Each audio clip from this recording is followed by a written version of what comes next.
Hi, everybody. This is Corey Hill from the Partnership for People with Disabilities at Virginia Commonwealth University. I'd like to welcome you to our September Talks on Tuesday webinar, Foundations of Social Emotional Attachment, Social Emotional Development, and we're going to be focusing on attachment. I am very pleased to welcome Naomi Grinney, who is going to be your presenter. Naomi has been a trooper through this whole getting used to a new tool, and we are just so grateful to have her join us. So Naomi, I'm going to turn it over to you now. Thank you. All right, thank you, Corey, and thank you so much for that intro on Zoom. And for everybody just being here today, I'm really looking forward to an interactive conversation and for everybody to feel like they're walking away with some great new information. So in order for me to be able to focus, I'm also going to disable my video, but I'm still here. I can still see the chat, and we'll be starting our presentation. And as you have questions or feedback, feel free to type those answers into chat and I will respond to as many answers as I can. So I'm going to go ahead and disable my video and then we will get started with the presentation. All right, so this is a great reminder that what we're going to have to do today is going to involve some handouts. So if you don't already have your handouts printed, Jeannie has just put them into the chat box, so you'll be able to refer to them. But these handouts are going to complement our presentation today. They're great to use as references if you'd like to have them in the future.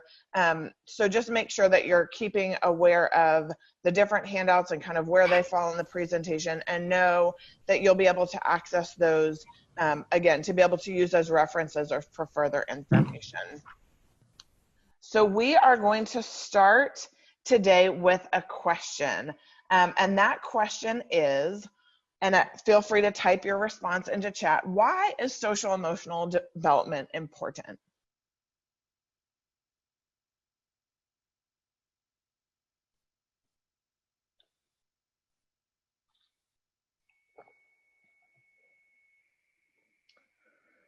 Provides the foundation for early learning, Corey. Exactly. I like that answer.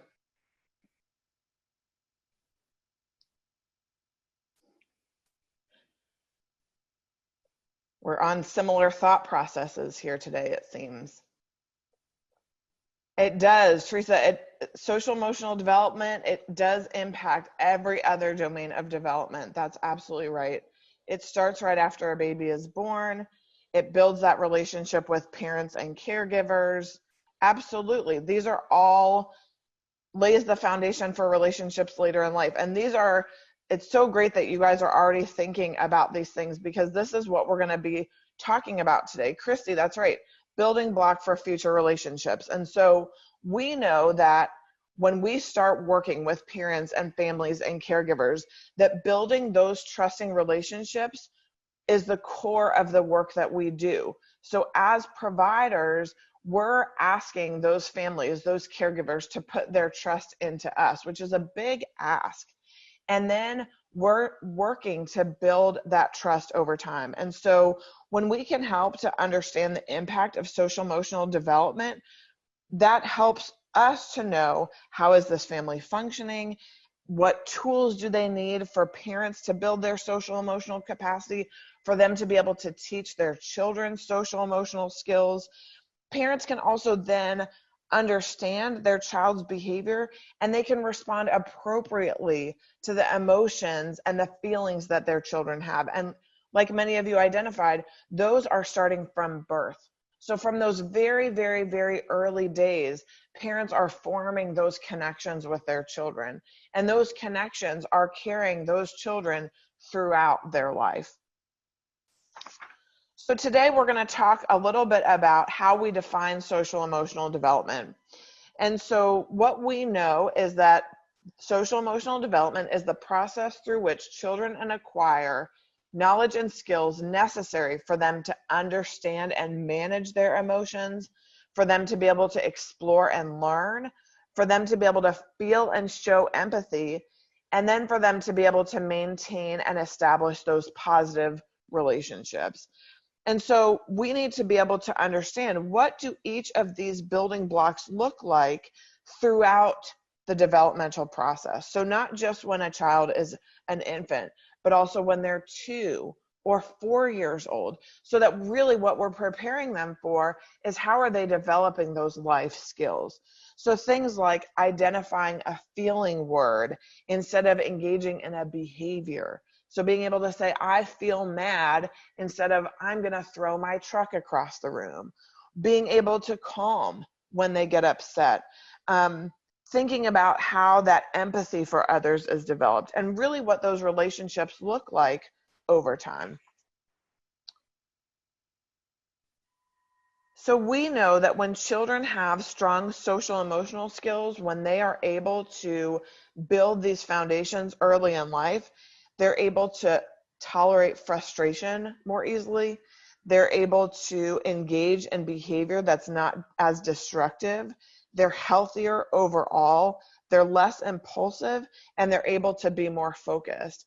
And so these are skills that are so important when kids are learning those early life skills. And they're also really important when we think about kids going to school. And eventually, if we can believe it, when we're looking at our 2-year-olds, to think about those skills that they need in order to build those adult relationships, perhaps hold a job, engage in vocational activities. All of these very early skills really build over time and are still present for kids when they are adults. So another question for everybody: what is it that you do to promote engagement with caregivers?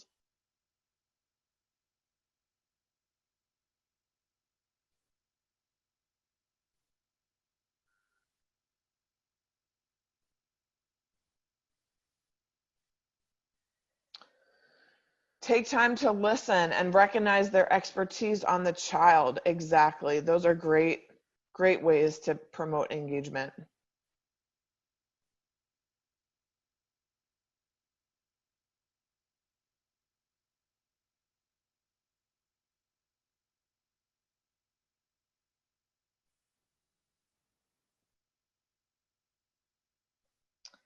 Ask open-ended questions, play turn-taking games to help them engage in a fun way. Absolutely. Goals about using feeling words.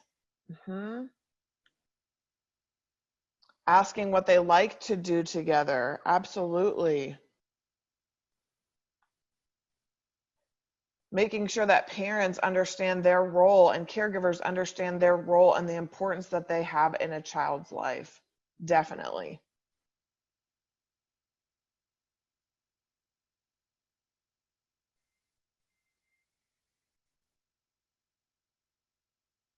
So these are all some really great ideas. We talk about how are we acknowledge, Sandy, I love that answer. Acknowledge and honor what the parents are already doing. Melissa, talking with parents and caregivers to get to know what works best for them, right? When we go into a new environment with a parent or a caregiver, we get a lot of information about the child. And so sometimes we kind of go in with these ideas about, well, this is what I think you should do, or this is what I think you should try. And really taking that time to recognize the parent is the expert on their child. In our program, we talk about that all the time. The parent is the one that knows their child best. They know what their child likes and what they don't like and what works for their child. They are already engaging in activities and routines together as a family. And so when we think about, what are your routines and activities that you all do? What are things that are important to you throughout your day? Those are such great questions to start thinking about. How can we continue to build on what parents are already doing?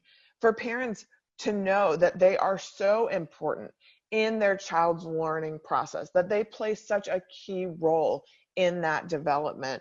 And what that looks like over time is how parents are responding to their children's cues, how they are helping their children to learn to resolve conflict, helping their child to understand their feelings. We talked about using some language or some feeling words so that they could describe what they're experiencing. All of those are tools that we can use to help to promote engagement with caregivers and to help caregivers to build their skill set so that they are helping in all of those times when we're not there to build their child's skills.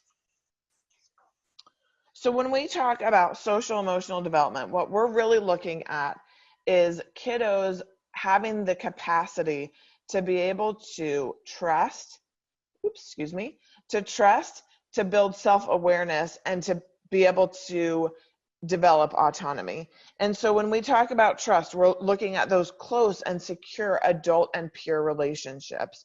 We're also thinking with our self-awareness about the experiences that kids have, about their ability to regulate and express their emotions appropriately. Some of us as adults are still working on this. Up here in Northern Virginia, we have the Beltway. And sometimes when I have to get on the Beltway, I do not engage in appropriate self-regulation skills. My thought is to yell at other people. I get very frustrated. And as an adult, I have to work on how can I get through driving on the Beltway without losing my mind, right? And that's for me as a grown-up. And so knowing that I still have to work on those skills and thinking about how does that look for a little person who's still really working to understand how can I regulate when I've got these huge emotions and I don't know what to do with them, and sometimes I don't know how to label them, and developing that autonomy so that they can feel comfortable exploring their environments, learning within their daily activities and routines. We also think about that social emotional competence. So we've got interactions between the child and their caregivers. We've got kiddos that are able to understand and recognize the emotional feel of the room and respond to those social cues. And then they've got that comfortable self-image so that they're feeling confident in the skills that they have. So what are some things, our next question is, what are some factors that impact social emotional development from occurring?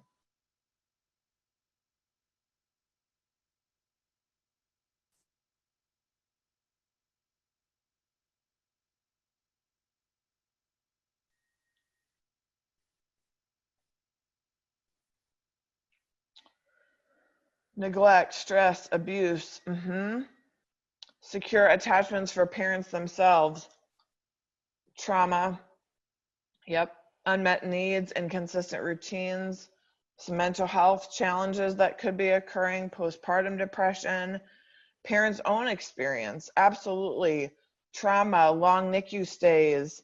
You guys are coming up with these great answers.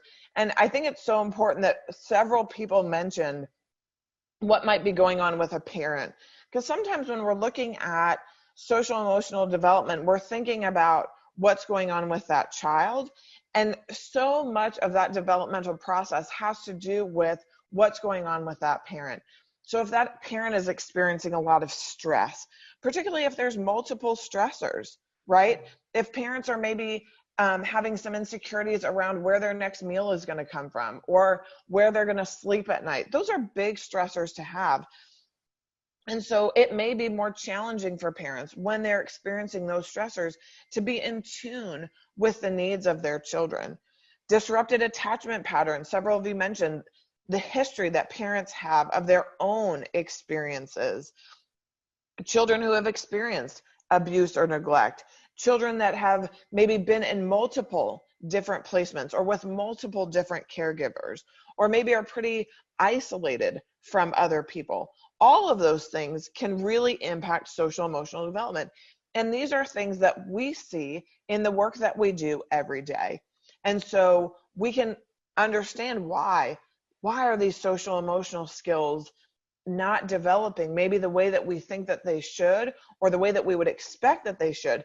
And then we broaden our lens just a little bit and we look at that bigger family dynamic, or maybe the interactions that the family has with their community or the supports that a family does or does not have.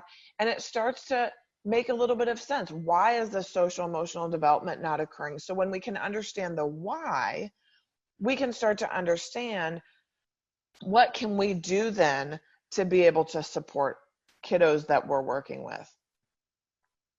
So one of the things that really is important to remember as we're working with parents and caregivers is that parents are the emotional co-regulators for their children. And this is challenging for parents because they often are overwhelmed, they're often stressed, they're often feeling a lot of different conflicting emotions. And so to also have that responsibility of then being the co-regulator can feel very overwhelming.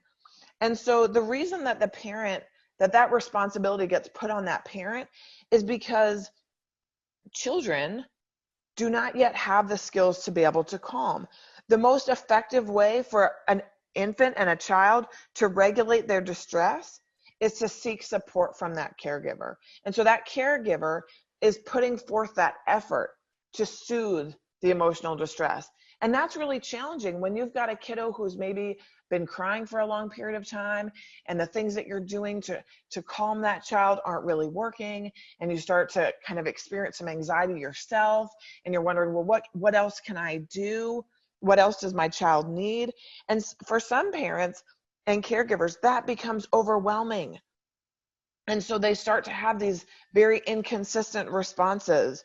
So they're trying one thing and that's not working, and they're trying something else, and it can feel very, very challenging as a parent.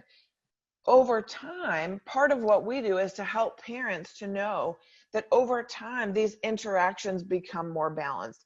As a child gets more skills to be able to calm, as they start to learn, what do I need? What does my body need to feel calm? They don't seek out as much of that support from their parents.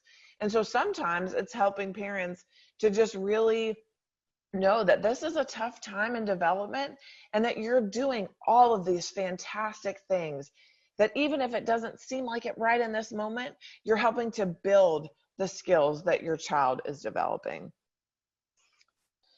When a parent is experiencing stress or anxiety or feelings of being overwhelmed, their ability to be aware of and respond to their child decreases, right? They just don't have the capacity to be able to attend to what their child needs. Many families come into our program with stress that surrounds their child's development. So some of the skills that we maybe don't always think about: language acquisition, movement, sensory regulation. Parents are already stressed out because their child has a diagnosis. Parents may also attach a negative meaning to emotions that are typical for their children to express. So you might have a parent that you're working with or a caregiver that says, my child cries about everything. They cry when they're hungry. They cry when they want their diaper changed. They cry when mommy leaves the room. That's a very typical reaction for a young child to have. But if a parent doesn't understand why that behavior is occurring, or doesn't understand that it's a typical stage of development, they respond in ways that are contrasting to the development of those social emotional skills. So you might see a parent that, when they're picking up their child, they're rolling their eyes, or they've got an exasperated look on their face. And so the child is watching those facial expressions. Whereas when you've got a parent that knows crying is the way my child is expressing their needs, it's still very stressful, but it provides a completely different context for why that behavior is occurring. Babies are learning from the time that they're born who they are by how they're treated.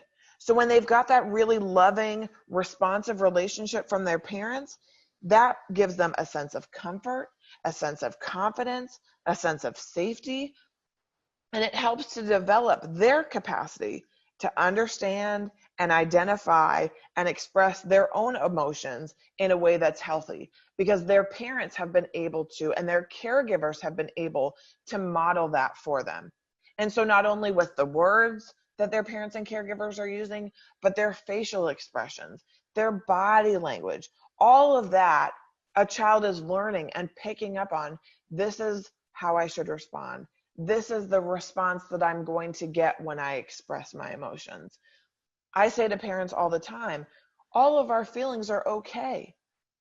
We all get mad, we all get frustrated, we all get overwhelmed, right? Those are things that all of us can relate to experiencing. It's what we do with those emotions that makes all the difference. So if we're able to say, I feel mad, or I need to take some space, that's a very, very different outcome than if every time we get mad, we hit or we throw or we push someone else.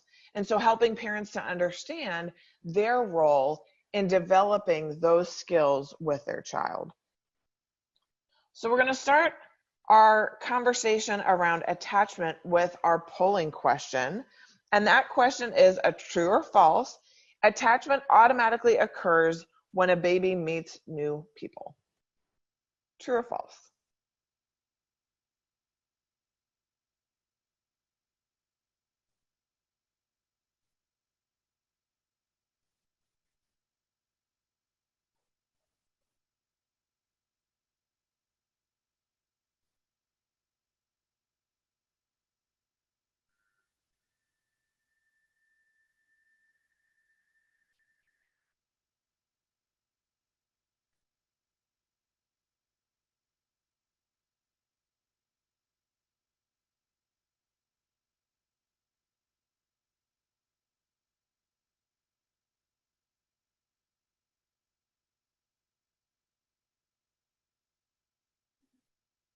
Okay, so the answer to this question is false. Attachment develops as a result of multiple interactions that occur over time between a baby and another person. Even as adults, when we think about the people that we are most attached to, when we think about the individuals that are significant in our lives, oftentimes the people that come to mind are people that we've developed a relationship with over time. We don't often walk into a new job setting or a parent or caregiver's home and automatically have an attachment with that person, right? That is something that we develop over time. And for kids, it's the same way. And sometimes parents have that expectation. Oh, my child met their uncle that one time. Why are they not so excited to see their uncle now? Well, they've only seen their uncle that one time. And it might have been a long time ago, right? And how we perceive our attachment with someone as an adult is different than the way our child is going to perceive that attachment. And so keeping in mind, attachment is something that occurs over time. And that's really critical for us to remember as we're teaching parents about attachment. Attachment matters. It's such a huge part of our development. Children need to develop a relationship with at least one primary caregiver. So if you've got a kiddo where maybe both parents are working and they're away long hours, and we've got a grandparent who's there and providing care for that child, that grandparent becomes a very significant role in that child's life and in what their attachment looks like.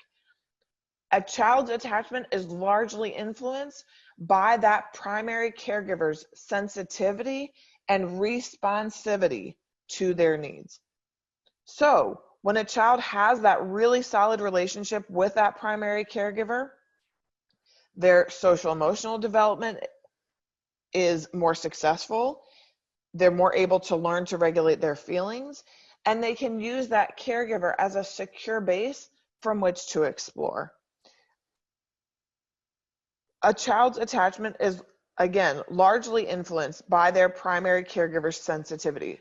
So we talk about that awareness that that primary caregiver has, their understanding of what the child needs or is attempting to express, their ability to be consistent in that response to that child. So we're going to talk about 4 types of attachment today. We're going to talk about secure attachment over here, this red puzzle piece. We're also going to talk about anxious or avoidant attachment. We're going to talk about resistant or ambivalent attachment. And then we're going to talk about disorganized attachment. So these are different attachment styles. And you do have a handout that you can reference that talks a little bit more about each of the different, it talks about the definition of attachment, and then it also talks about each of these different attachment patterns and what they look like. Jeannie just put that up in the chat, so if you haven't had a chance to look at it yet, it's there for you. So attachment theory was developed in 1969, and it is a psychological model that attempts to describe the dynamics of long-term interpersonal relationships between humans. And so it looks at what do those relationships look like over time? How are they developed? Why do they develop between different people? And really what it's looking at are three primary areas in which humans respond: when they're hurt, when they're separated from loved ones, and when they perceive a threat. Attachment is very dependent on a person's ability to develop basic trust in not only their caregivers, but also in themselves.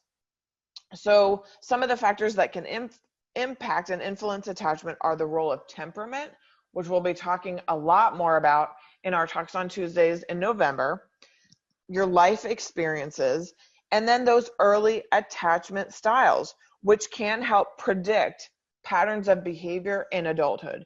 So the same way that we were talking about, what does that social emotional development look like from an early age, and what does that look like over time? Attachment functions in a very similar way. So we're not only thinking about, for our babies and for our young children, what does their attachment look like, but really, what is the role that that attachment then plays throughout life? For infants and young children, attachment is motivational for them. So it's when a caregiver is responsive to them, a child is more motivated to engage with that caregiver. When a child is concerned or scared and they know that that caregiver is going to be responsive, they're then able to be more comfortable expressing that emotion. So we've got some distinguishing characteristics of attachment: the desire to be near people that we're attached to, returning to the person that we're attached to for comfort and safety, that caregiver or parent acting as a base of security from which the child can explore, and then how that child reacts and responds when they're separated from that caregiver. So we're going to take a minute to look at each attachment style and a little bit more about what each one means. So when we're looking at kiddos that have secure attachment patterns, these are kids that will frequently check in with their caregivers. They might go and play with a toy or go sit next to a friend, and they're looking back at mom or dad or grandma or their caregivers and kind of thinking, is this okay? Am I safe over here, right? So they're still feeling that freedom to be able to explore in a way that's cooperative, that they're motivated to kind of seek out these new experiences, and they're still able to check in with their caregiver. The child is distressed by separation, so they are sad when mom or dad leave. They're able to be comforted and calmed, and they can also then interact with strangers when a caregiver is present, which over time develops into they're able to go into a school setting and be comfortable with their peers and their classmates and knowing mom can leave and mom can come back. So sometimes these are the kids that we'll see during a session who are able to sit and play on the floor, who are warming up to a provider that comes in, who might give you a toy that they like. They might want it back after a few minutes. They're able to transition to a new environment. So for example, a daycare setting or a class that they might be taking. So these are kiddos that you see that are kind of very secure with who they are, with who their caregivers are, and they're still some sadness around when separation occurs, but a child is able to know and be confident in mom and dad are going to come back, and I'm able to engage with my friends. Kiddos who exhibit an anxious, avoidant attachment style, they've got a minimal response to separation. So a caregiver can leave and they can come back, and even when the caregiver is coming back, the child doesn't really seem to notice or have a response to that caregiver, or they might avoid that caregiver altogether. The caregiver comes and returns back at the end of a day, and the child may move away from that caregiver. Internally, there's a high arousal. And so what that looks like is anxiety that's often masked by anger and an attempt to control. So a kiddo that may look externally more independent and typically developing, and on the inside, they're very, very anxious. So they might get very focused on doing something. They might have a hard time making a transition. They might have a hard time when a schedule changes during the day. They may also avoid eye contact or seem to ignore those verbal prompts. So they look like they don't really care about belonging to the group, or they're not really interested in being a part of a group. They might also engage in an activity that doesn't really have a lot of purpose to avoid interaction. So interactions with others cause them to feel anxiety. They don't know what they're supposed to do. And so instead of trying to figure out how do I engage with this person, they avoid that interaction altogether. Kiddos that we see that are resistant or ambivalent in their attachment patterns, they're very distressed by separation. They're very wary of new people. They don't really know what to do with new people. They're not able to be soothed by their caregiver, so they have so much anxiety going into a new situation or being around different people that anxiety takes over and they cannot be calmed. You might see them also being passively overwhelmed. So it seems like they're not engaging, but it's because they're so overwhelmed they don't know how they should be engaging, or they're very angrily preoccupied. So you might see them, trying to stack a bunch of blocks or scribble on a paper because they're trying to find a way to manage that anxiety using an object. They're often resistant to authority and to relating with a parent. So they also will exhibit these skills with strangers or adults that aren't in authority roles, but particularly those who are in authority. So you might see a kiddo that doesn't want to sit down for circle time, that a parent will share, it seems like my child's ignoring me when I'm talking to them, or walks away when I'm talking to them. Because this child, again, does not know how is it that they're supposed to interact, and they either push away that interaction, or when that interaction occurs, they're ambivalent. They don't really have a response to what's going on around them. These kiddos may also mix contact seeking with contact resistance. And so what that looks like is they might hit or kick while they're close by to someone. So they're wanting that contact, but then they're also at the same time resistant to that contact. And so it seems confusing because it's, well, a child just came over to me, but now they're hitting me. And again, it's because many of us seek that contact with other people, but it's for this resistant or ambivalent child, once that contact is acquired, they don't know what to do with it. And so they push it away, oftentimes manifesting itself physically by hitting and kicking. Kiddos who are experiencing a disorganized pattern of attachment, these are kiddos that show a lack of clear attachment behavior. So it's very challenging to know what's going on with their attachment patterns. They've got difficulties with self-regulation, challenges with controlling negative emotions. They're increasingly vulnerable to stress. Their actions and responses to caregivers are a mix of behaviors. They might avoid, they might resist, they might engage, but it's never consistent. And so it's very, very challenging to know, what does this look like with their attachment? What's going on with attachment? This type of attachment pattern is also a very powerful predictor of psychopathology to occur in the future. A child feels both comforted and frightened by their parent, and so confusion results. And when that's happening over a period of time, as you get older, things like anxiety, depression become more prevalent because you have never acquired the skills to build that attachment with another person and then to know what to do once you have developed that attachment. So we have another handout, and this handout at the top says strategies and resources.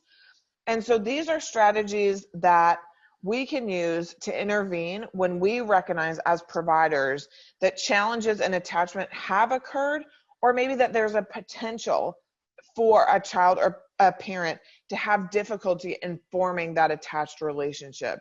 Thank you, Jeannie, for putting that into the chat box. So as you look at this handout, or as you're kind of reflecting on some strategies that you use, what are some strategies that you could use or incorporate into your practice when you start to notice that there are attachment concerns?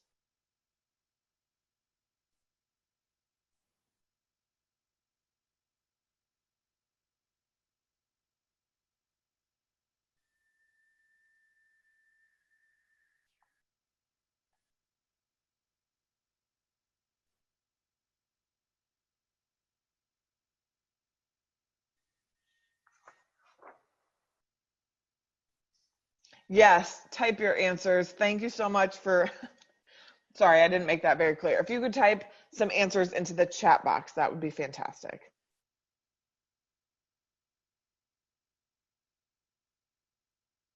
Helping parents reflect on their own parenting strengths and challenges, having age-appropriate expectations, helping parents understand developmental milestones.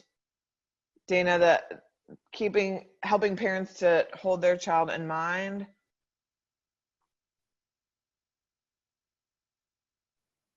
Helping parents to know what to expect, talking with parents. The milestone expectation absolutely is very important. And just a note about that too, when we think about the developmental milestones and what to expect, there is often an impact on the acquisition of those milestones when you've got a kiddo that is developing in a way that's atypical.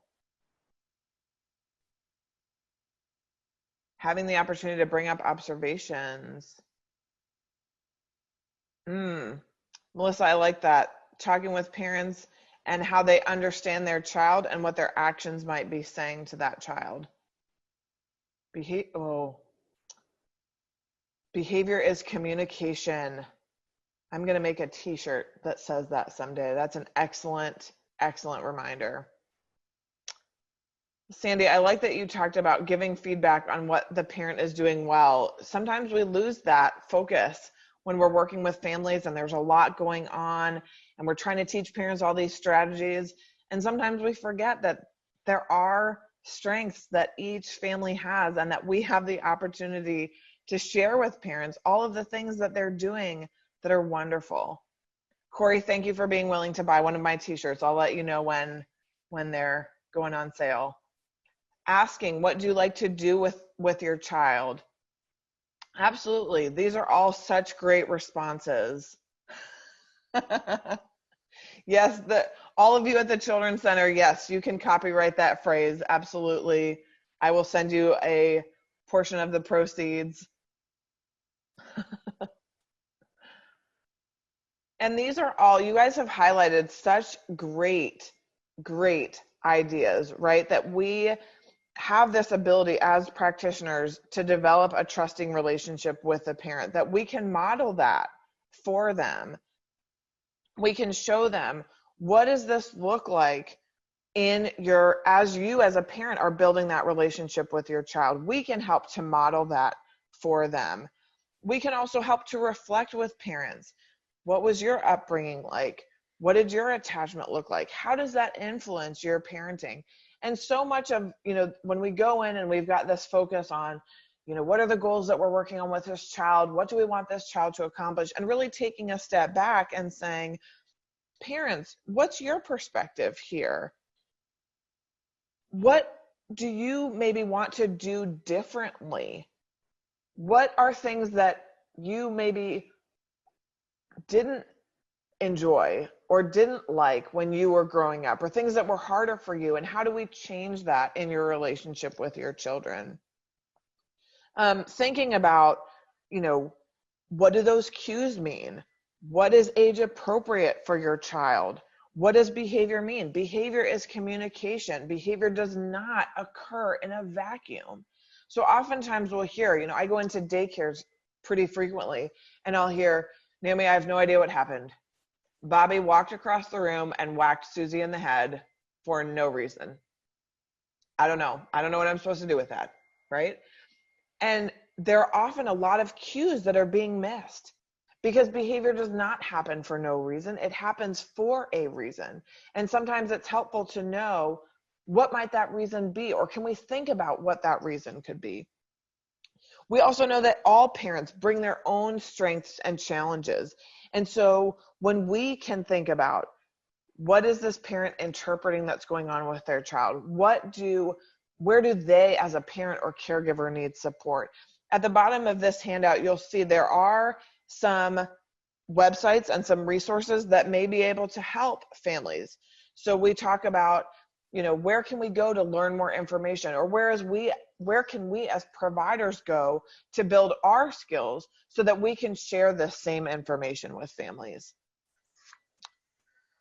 So we also think about, as we move on to looking at the impact of attachment on behavior, children engage in challenging behaviors because it works for them, not because it's the most appropriate way to manage their emotions. Oftentimes, kids have learned how to behave because it's been an adaptive response to their environment. So they know that every time they throw a truck, someone's going to pay attention to them. And even if that attention is negative, a child doesn't distinguish always between negative and positive attention. And so when they get that attention, that behavior is reinforced. We often miss what might have happened before or after a behavior occurs, which leads to that thought process of, well, it just happened. All behavior has meaning, not just challenging behaviors, right? And a lot of times we tend to focus on, well, challenging, when someone hits someone else, that has meaning. But all behavior has meanings. We all, as adults, have particular reasons why we do the things that we do. I drink coffee because I like it and because it helps me function in my day. There's a reason why that occurs. That's a positive behavior for me, but there's a reason why I'm doing it. And so thinking about that same statement for children, there's a reason why they're engaging in these particular behaviors. And oftentimes when it's a challenging behavior, it's because that they've learned that behavior works. And so part of our job is to help parents and caregivers teach children new ways that they can behave that are perhaps less destructive, that can still work in helping that child to have their needs met. So we're going to talk now a bit about the impact that trauma has on attachment. So again, we've got another handout. And this handout, I realize, projected onto a PowerPoint can be pretty difficult to read. Thank you, Jeannie, for putting it into chat. And this is something that I'd really encourage you to kind of take some time, if you haven't been able to already, and really look at. Because this ACE study, which is the Adverse Childhood Experiences Study, was a research study that was done by Kaiser Permanente, and it looked at oftentimes middle to high income adults who were coming into therapy or getting treatment for a number of health, mental health, and physical health related issues. And they were looking and kind of seeing, well, what's been going on with these adults that they're now seeking therapy or seeking medical treatment?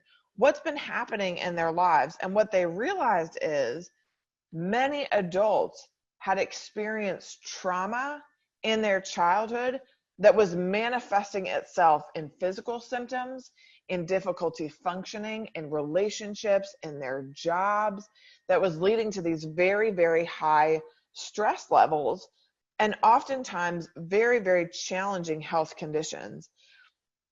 And so what they've determined is that childhood experiences, both positive and negative, have a tremendous impact on how an individual functions in the future. And if you've got a bunch of adults who are walking around with unresolved trauma, that is going to impact their ability to parent and to respond to their children effectively. When individuals have experienced trauma, such as abuse, neglect, household stress, and dysfunction, it's a significant predictor of the experiences that they're going to have as an adult. When kids experience toxic stress, which is constant, unrelenting, negative experiences, those impact a child's growth and development.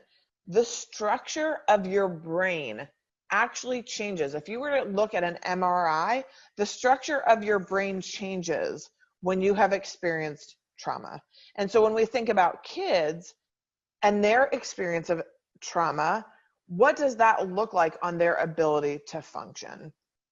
And so we're going to talk a little bit about what does that look like and what are some strategies that we can use to support children. When we know that kids have experienced trauma, what are some things that we do to support them?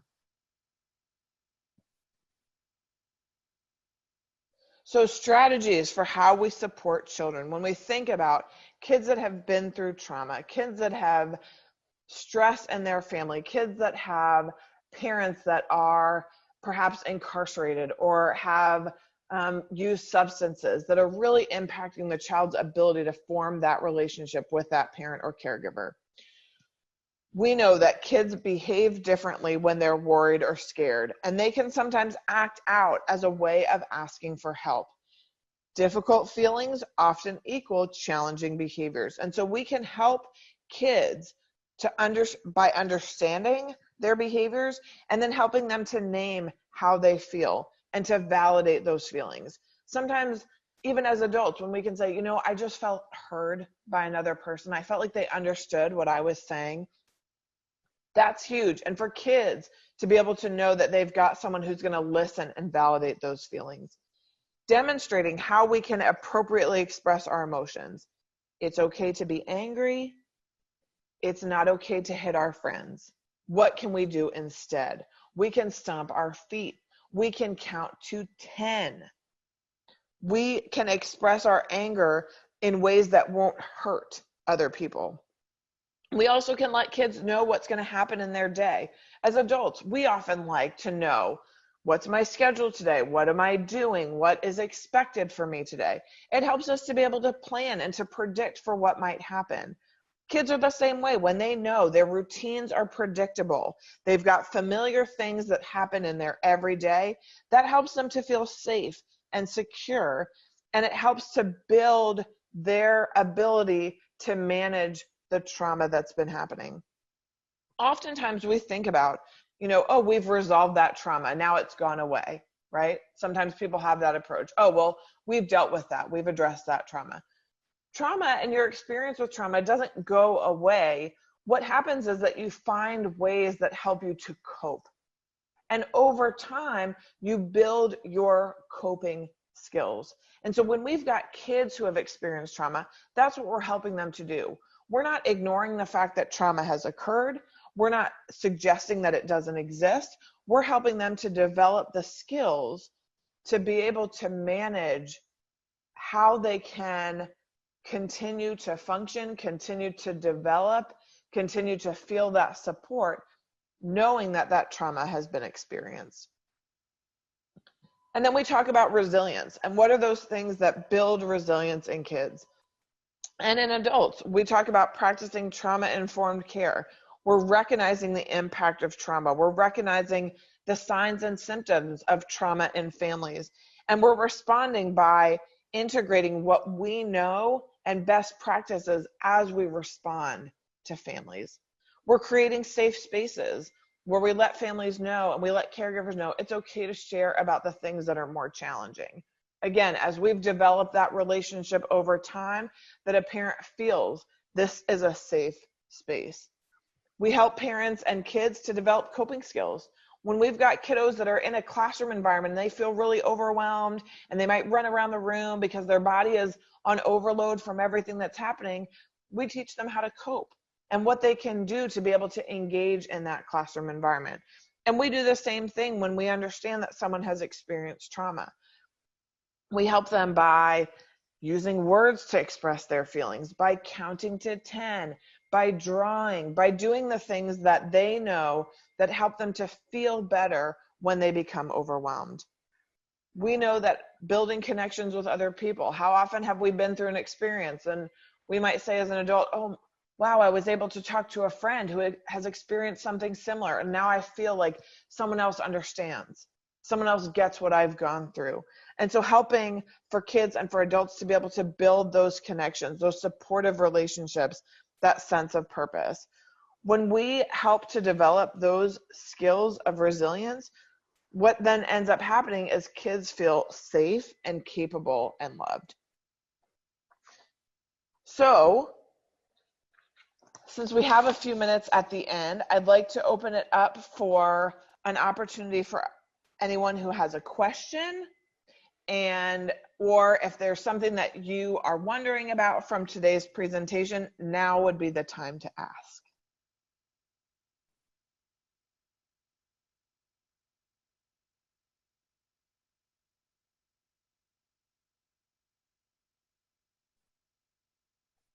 So we'll wait just a minute. If you do have questions, please feel free to be sure and put those in chat. We'll be watching, so it will be quiet for just a minute, and we'll see if anybody has anything they would like some answers or clarification. Thank you.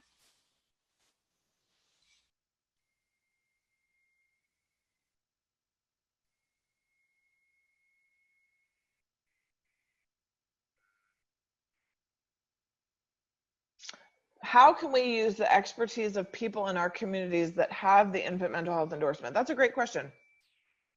So there's probably several ways, and it may be kind of dependent on how those infant mental health endorsed individuals are, kind of what their operating roles are. Oftentimes in our community, we have those individuals that will consult perhaps at a daycare, that will provide reflective opportunities for staff members. So in our system in Fairfax, for example, we do reflective supervision with our staff to just help build our staff capacity.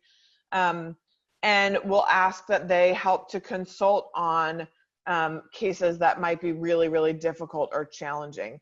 So I think depending on where those individuals kind of exist in different communities, that there is that opportunity to really work together with individuals that have the endorsement to help build the capacity of the providers that are in that system. And that's a great question. Any ideas of, oh, sorry, go ahead. Naomi, I was just going to jump in. We probably should have said this too from the beginning for you all to be aware, particularly if you are in the endorsement process. This is a collaboration with the Early Childhood Mental Health work group and in Virginia, so to help meet some of the needs of people who are going through the endorsement process. If you have questions about that, feel free to shoot me an email, or I'd be happy to connect you with Bonnie Griffa, who's the coordinator of all of that. Thanks, Naomi. I just wanted to add that real quickly. No, thank you for mentioning that. And this is something, I think, just going back to that for a brief moment, that as more individuals become endorsed, there might be some more clarity around kind of how we use that to build capacity in different communities. Any ideas of safe spaces created in the home for a toddler? Yes, I have lots of ideas about that. So right now we have a big kind of, at least what I've been hearing from parents a lot is, timeout doesn't work. It's not effective. My child tries to run away when we're in timeout. And so what I've talked to parents a lot about is, instead of using timeout as a punishment, how can we help a child to know when they're feeling overwhelmed or when they might need a break? Because all of us sometimes need a break, right? We need to go somewhere that's quiet. We maybe need to listen to music.